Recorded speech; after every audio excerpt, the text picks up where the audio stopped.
আসসালামু আলাইকুম। আমাদের বিভিন্ন রকমের ইলেকট্রনিক্স অ্যাক্সেসরিজ যাদের বিজনেস রয়েছে, তো তাদের কিন্তু যে বিষয়টা প্রয়োজন হয় যে হচ্ছে প্রচুর আইটেম থাকে, প্রত্যেকটার কিন্তু ওয়ারেন্টি ইস্যু থাকে এবং থাকে হচ্ছে প্রত্যেকটার নির্দিষ্ট একটা কোড। আমরা কিন্তু আমাদের যদি মোবাইল অথবা যদি আমাদের একটা যে কোনো প্রোডাক্টে দেখি, আমাদের কিন্তু কোম্পানি থেকে দেওয়া একটা সিরিয়াল কোড থাকে, ঠিক আছে। একটা মোবাইলের ক্ষেত্রে দেখলেও কিন্তু আমরা সেম কোডটা পাই, আইএমইআই নাম্বার, ঠিক আছে। তো এই আইএমইআই নাম্বার, সিরিয়াল নাম্বার অনুযায়ী আমাদের প্রত্যেকটা প্রোডাক্টগুলোকে ট্র্যাকিং করা এবং সেগুলোকে স্টক ইন করা, পারচেস, এবং সেগুলো হচ্ছে যখন আমরা সেল করতেছি তখন আমাদের যেটা ইনভয়েস বের হয় কাস্টমারকে দেওয়ার জন্য বিল, সেই বিলটা সুন্দর একটা ফরম্যাটে বের হওয়া এবং হচ্ছে সেটা কাস্টমারকে প্রোভাইড করা, এবং আমাদের এই ব্যবসার আসলে লাভ লস কীরকম হচ্ছে, আমাদের ওয়ারেন্টি পিরিয়ড কতদিন থাকছে, এই সমস্ত কিছু কিন্তু আমরা একটা সফটওয়্যারের মাধ্যমে ম্যানেজ করতে পারি। তো আমাদের সেই সফটওয়্যারটা আমরা এখন দেখাবো কিভাবে আমরা ব্যবহার করব। তো প্রথমেই কিন্তু আমরা আমাদের সফটওয়্যারে আমাদের যে পণ্যগুলো রয়েছে, সেটা হতে পারে মোবাইল অথবা আদার ইলেকট্রনিক্স যে কোনো কিছু। সো সেই প্রোডাক্টটাকে কিন্তু আমরা পারচেসের মাধ্যমে ইন করতে পারি। পারচেস অপশনে যখন আমরা হচ্ছে অ্যাড পারচেস করব, তখন আমাদের প্রোডাক্টগুলো অ্যাড হবে।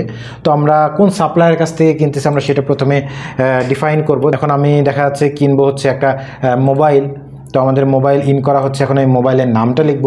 আমার এই মোবাইলটার নাম হচ্ছে Oppo A3X, আমি লিখতেছি 464, আমি 464 দিয়ে দিলাম। এবং আমাদের যদি কালার, যেটা আমরা কালারটা দিয়ে দিলাম। এভাবে কিন্তু খুব সহজে আমাদের প্রোডাক্টটার নামটা আমরা এন্ট্রি করব। এবার হচ্ছে SKU, অর্থাৎ আমাদের প্রোডাক্টটা সিরিয়াল কোড অথবা যেটা আমরা হচ্ছে আইএমইআই কোড হিসাবে আইডেন্টিফাই করতে চাই, আমরা কিন্তু খুব সহজে জাস্ট আমাদের স্ক্যানারের মাধ্যমে কিন্তু আমরা স্ক্যান করে প্রোডাক্টটা এখানে ইনপুট করতে পারবো। এই যে আমরা স্ক্যান করলাম, আমাদের প্রোডাক্টটা কিন্তু এখানে ইনপুট হয়ে গেল কোড সহ। তো এবার যদি আমরা হচ্ছে প্রোডাক্টের পারচেস প্রাইস, অর্থাৎ আমার কিনতে খরচ হচ্ছে কত, 12,000 টাকা, আমি এখানে দিয়ে দিলাম। এবং প্রোডাক্টটার আমার বিক্রয় মূল্য হচ্ছে 13,200 টাকা, আমি দিয়ে দিলাম। এবার জাস্ট এই প্রোডাক্টটা আমার কাছে এখন স্টকে কত পিস থাকতেছে আমি প্রত্যেকটা আলাদা আলাদাভাবে আইডেন্টিফাই করে দিচ্ছি। দেখা যাচ্ছে এটা আমার কাছে এখন বর্তমানে 3 পিস স্টক ইন হচ্ছে। এবং আমি এর সাথে আরও কিছু প্রোডাক্ট, আমাদের আরও কিছু প্রোডাক্ট দেখাই, যেমন হচ্ছে এটা হতে পারে ইলেকট্রনিক ডিভাইস, একটা মাউস, ঠিক আছে। সো আমরা একটা মাউস এখন ইনপুট করব। আমরা মাউসের নামটাও এখানে লিখব। মডেলটা হচ্ছে RM24। আমরা জাস্ট এই মাউসের যে কোডটা আমরা চাইলে সেই কোডটা আমরা ইনপুট করতে পারবো। আবার যদি আমরা মনে করি আমাদের সফটওয়্যারের মাধ্যমে আমাদের টিভি, ফ্রিজ, আমাদের ইলেকট্রনিক্স জিনিসগুলোতে আমরা চাচ্ছি নিজেরা আলাদা বারকোড ক্রিয়েট করব, সেটাও কিন্তু আমাদের সফটওয়্যারের মাধ্যমে আমরা করতে পারবো। তো আমরা কোডটা দেওয়ার পরে এবার হচ্ছে আমরা জাস্ট প্রোডাক্টের প্রাইসিংটা দেখাচ্ছে। এটা আমার কেনা মূল্য হচ্ছে 250 টাকা এবং এটা আমার হচ্ছে বিক্রয় মূল্য 320 টাকা দিয়ে দিলাম। এবার জাস্ট এটাও আমার স্টকে কত পিস আছে এটা আমি সফটওয়্যারকে জানিয়ে দেবো যে এটা আমার স্টকে হচ্ছে এখন টোটাল 10 পিস অ্যাভেলেবল। তো এবার জাস্ট আমি হচ্ছে সেভ করার মাধ্যমেই কিন্তু আমাদের প্রোডাক্টটা খুব সহজেই ইন হয়ে যাবে। এবং আমাদের যে প্রোডাক্টগুলোতে বারকোড নাই, আমরা কিন্তু চাইলেই সেই প্রোডাক্টগুলো বারকোড বের করতে পারবো। একটা A4 পেজে বের করব, অথবা আমার বারকোডের লম্বা প্রিন্টার যেগুলো আমি প্রিন্টারে বের করব। আমি যদি এখানে হচ্ছে দেখাই, আপনারা দেখতে পাচ্ছেন এই যে সফটওয়্যার কিন্তু প্রত্যেকটা প্রোডাক্টের জন্য, এই যে আমার ব্র্যান্ডের নাম, আমার হচ্ছে প্রোডাক্টের নাম, আমার বারকোড, দাম, সব কিছু কিন্তু এখানে দিয়ে দিয়েছে।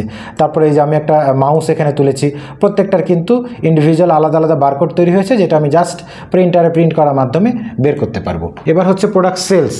তো সেলসের এখানে কিন্তু আরও সুন্দর এবং সহজ ব্যাপার। জাস্ট এখানে যখন আমি হচ্ছে প্রোডাক্ট সেল স্ক্রিনটা অন করব, তো সেলসের এখানে কিন্তু খুব সহজেই আমি হচ্ছে কাস্টমারের ডেটা এন্ট্রি করতে পারবো, অর্থাৎ আমার কোন কাস্টমার নিচ্ছে, তার নাম কি, তার ভোটার আইডি কার্ড, তার তথ্য থাকলে আমি সেটা নিতে পারবো। আমি এখানে কাস্টমার অ্যাড করি, একটা কাস্টমারের কাছে আমি এখন বিক্রি করবো, একটা ডেমো কাস্টমার হিসেবে আমি অ্যাড করলাম যে হচ্ছে ডেমো কাস্টমার। তো এভাবে কিন্তু খুব সহজে আমি একটা কাস্টমারের ডেটা এন্ট্রি করতে পারবো এবং তারপর পরে সে আমার কাছ থেকে কী কী পণ্য নিচ্ছে, এবং আমরা দেখা যাচ্ছে স্ক্যানের মাধ্যমে আমরা স্ক্যান করতে পারবো। আমার এই এক্স্যাক্ট মোবাইলটাই যদি বিক্রি হয়, আমি জাস্ট স্ক্যান করা মাত্রই কিন্তু সফটওয়্যার আমাকে সাথে সাথে বলে দিবে এটা আমার স্টকে কত পিস আছে এবং এটা আমার বিক্রয় করতে হলে কত টাকা খরচ হবে। আমি যদি আর একটা প্রোডাক্ট স্ক্যান করি, এটা হচ্ছে আমি যদি স্ক্যান করি, এটা দেওয়ার সাথে সাথে কিন্তু সফটওয়্যার আমাদের সেলস স্ক্রিনে একের পর এক প্রোডাক্টগুলোকে নিয়ে আসবে এবং আমাদের টোটাল দামটা ক্যালকুলেশন করে দিবে। সো দেখা যাচ্ছে এখানে আমার একটা মোবাইল এবং একটা মাউস সহ আমার টোটাল দাম এসেছে হচ্ছে 13,520 টাকা। তো আমি কিন্তু খুব সহজে এখানে হচ্ছে আমি ডিসকাউন্ট করে দিতে পারবো। দেখা যাচ্ছে 520 টাকা, আমি কাস্টমারকে হচ্ছে 120 টাকা ডিসকাউন্ট করে দিলাম। সেক্ষেত্রে আমার এখন বিল দাঁড়াচ্ছে হচ্ছে 13,400 টাকা। এবং কাস্টমারের কাছ থেকে আমি যেই মাধ্যমে বিলটা নেব সেটা হচ্ছে হতে পারে বিকাশ, নগদ, এমনও হতে পারে আমি কিছু টাকা বিকাশে নিচ্ছি, কিছু টাকা হচ্ছে আমি ক্যাশ পেমেন্টে নিচ্ছি। ঠিক আছে, আমি সেভাবে লিখতে পারবো। দেখা যাচ্ছে এই 13,400 টাকার দেখা আছে 2,000 টাকা আমি হচ্ছে বিকাশে নিয়েছি। সো 2,000 টাকা আমি যখন এখানে বিকাশ ক্লিক করব এবং বাকি পেমেন্টটা কিন্তু আমি ক্যাশে গ্রহণ করতেছি। এখানে আমি অ্যাড পেমেন্ট আরেকটা দিয়ে দিলাম 11,400 টাকা ক্যাশে। তো এইবার যদি আমি জাস্ট সেভ অ্যান্ড প্রিন্ট করি, সাথে সাথে কিন্তু আমার প্রোডাক্টটা স্টক থেকে মাইনাস হয়ে যাবে এবং আমাদেরকে সুন্দর একটা ইনভয়েস আমাদের সফটওয়্যার দিয়ে দেবে। তো এটা যদি আমাদের প্রিন্টার, এক্ষেত্রে আমরা A4 প্রিন্টার ইউজ করতে পারি, আমরা চাইলে পজ প্রিন্টার ইউজ করতে পারি। তো আমি আপনাদেরকে এখন A4 প্রিন্টার একটা প্রিন্ট দিয়ে দেখাবো। প্রিন্ট দেই, তো আমাদের প্রিন্টারের মাধ্যমে কিন্তু খুব সহজে আমরা এখন দেখব আমাদের হচ্ছে একটা প্রিন্ট জেনারেট হয়েছে, যেটা হচ্ছে A4 পেজে। তো আমরা কিন্তু এখানে দেখতে পাচ্ছি আমাদের এই যে বিজনেসের লোগো, ইনফরমেশন, আমাদের যদি বারকোড, কিউআর কোড থাকে, সমস্ত কিছুই আমরা আমাদের ইনভয়েসে অ্যাজ এ প্যাডের মতো করে আমরা ব্যবহার করতে পারবো। আমাদের হচ্ছে কাস্টমারের নাম, ডেটা, আমাদের মেমো নাম্বার, আমাদের হচ্ছে কি প্রোডাক্ট নিচ্ছে সেটা সিরিয়াল নাম্বারটা কত, এবং হচ্ছে তার ওয়ারেন্টি থাকলে ওয়ারেন্টিটা কতদিন, কত টাকা নিয়েছি আমরা, ডিসকাউন্ট তাকে কত দিয়েছি।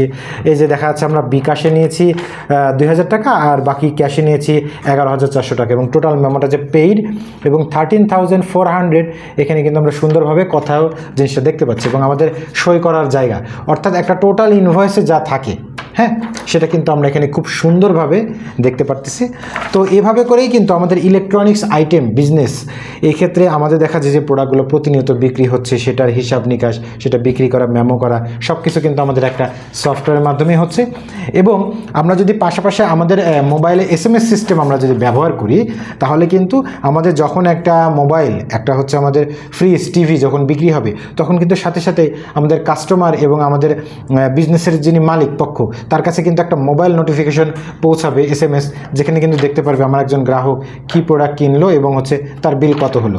তো এক্ষেত্রে কিন্তু সারা দিন শেষে আমরা যদি দিন শেষে টাকাপত্রের ক্যালকুলেশনটা দেখি, আমরা যদি এখানে দেখি আমাদের দিন শেষে টাকাপত্রের ক্যালকুলেশনে কিন্তু আমরা দেখতে পাচ্ছি যে এই যে আমাদের কত টাকা আজকে বিক্রি হয়েছে, কত টাকার পণ্য ঢুকেছে, আমাদের এখন ক্যাশে কত টাকা আছে 24,000 টাকা, এবং আমাদের স্টাফের যে একটা বেতন থাকে সেটাও কিন্তু আমরা আমাদের সফটওয়্যারের মাধ্যমে দিতে পারি। এবং আমাদের যখন দিন শেষে যখন আমরা রিপোর্টে আসি, আমরা যে টুডে দেই, আমরা কিন্তু দেখতে পারবো এই মাসে টোটাল বিক্রির পরে এখন আমার কাছে বর্তমানে পণ্য আছে 90,000 টাকার এবং 90,000 সামথিং, এবং আমার বর্তমানে টোটাল এখন পর্যন্ত বিক্রি হয়েছে এই মাসে 29,000 টাকার, এবং আমি হচ্ছে টোটাল ডিসকাউন্ট দিয়েছি 2,500 টাকা মতো, এবং টোটাল আমাদের আসলে লাভ কত হচ্ছে, এখানে লাভ দেখাচ্ছে 6,700 টাকা। তারপর হচ্ছে আমি কোন কোন আইটেম দেখাচ্ছে, HP মনিটর, আমি সেটাতে লাভ করেছি 4,000 টাকা। আমি হচ্ছে এই যে আমি অপ্পো যে মোবাইলটা বিক্রি করেছি, কোড সহ কিন্তু আছে, IMEI নাম্বার সহ, তো সেখানে কিন্তু আমি দেখতে পাচ্ছি 1,200 টাকা, সেটাতে আমি লাভ করেছি। তো এভাবে কিন্তু আমি দিন শেষে কত টাকা লাভ, লস, আমার কারোর কাছে ডিউ থাকলে কত টাকা, তো টোটালটাই কিন্তু আমি একটা সফটওয়্যারের মাধ্যমে করতে পারতেছি এবং আমাদের সফটওয়্যারের মাধ্যমে সেটা দেখতে পারতেছি।